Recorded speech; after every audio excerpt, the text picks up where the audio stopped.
महाराष्ट्रातील number 1 TV channel आवाज TV, आवाज आपल्या सर्वांचा।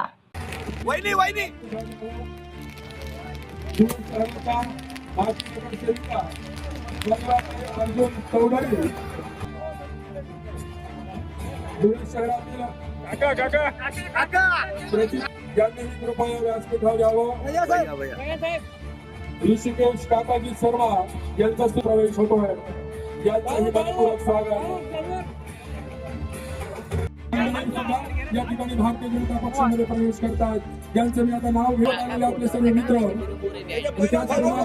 सुनील काका महाले यांच्यासोबत केलेल्या संकल्पना काका महाले, सुनील नाना महाले, संदीप तात्या महाले आणि कैलास बापू मराठे या चारही मंडळींचं आम्ही भारतीय जनता पक्षामध्ये हृदयाच्या अंतःकरणापासून स्वागत करतो। आदरणीय बाबासाहेब डॉक्टर राजवर्धनजी कदम बांडे या सर्व मान्यवरांच्या साक्षीने आज भारतीय जनता पक्षामध्ये प्रवेश होतोय। आलेल्या सर्व मान्यवरांचं भारतीय जनता पक्षामध्ये हार्दिक हार्दिक स्वागत। सुस्वागतम सुस्वागतम सुस्वागत। भैया चौधरी, नितीन पिंटू नाना चौधरी, जगदीश भाऊ राणा, विनोद पप्पू वसुले आणि छत्रपाल भदाने यांनी सुद्धा व्यासपीठावर यावं।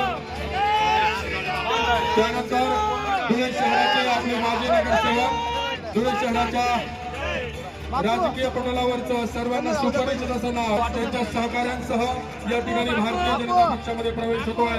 त्यांच्यासोबत त्यांच्या सौभाग्यवती माजी नगरसेविका आणि शिवसेना सुद्धा आज भारतीय जनता पक्षामध्ये आपल्या सर्वांसमोर जाहीर प्रवेश होतोय। या दाम्पत्याचं या ठिकाणी भारतीय जनता पक्षामध्ये मनपूर्वक स्वागत। त्यांच्यासोबत प्रकाश सरपंच यांचा सुद्धा आज भारतीय जनता पक्षामध्ये प्रवेश आहे। शक्ती अप्पा काळे हे सहाय्यक पोलीस निरीक्षक आहेत। हरिश्चंद्र रघुनाथ महाराष्ट्रामध्ये महानगरपालिकेच्या निवडणुका जाहीर झाल्यात। त्या निर्णयाचं सर्वात प्रथम भारतीय जनता पार्टीचा कार्यकर्ता या नात्याने मी स्वागत करतो। कार्यकर्ते मागच्या अनेक दिवसापासून महानगरपालिकेच्या निवडणुका कधी लागतील ती प्रतीक्षा करत होते आणि म्हणून लोकशाहीच्या या उत्सवाला अत्यंत उत्साहाचं वातावरण आहे। सगळे कार्यकर्ते सज्ज झालेत आणि पुन्हा 100% भाजपा हाच महाराष्ट्राचा निकाल होणार आहे।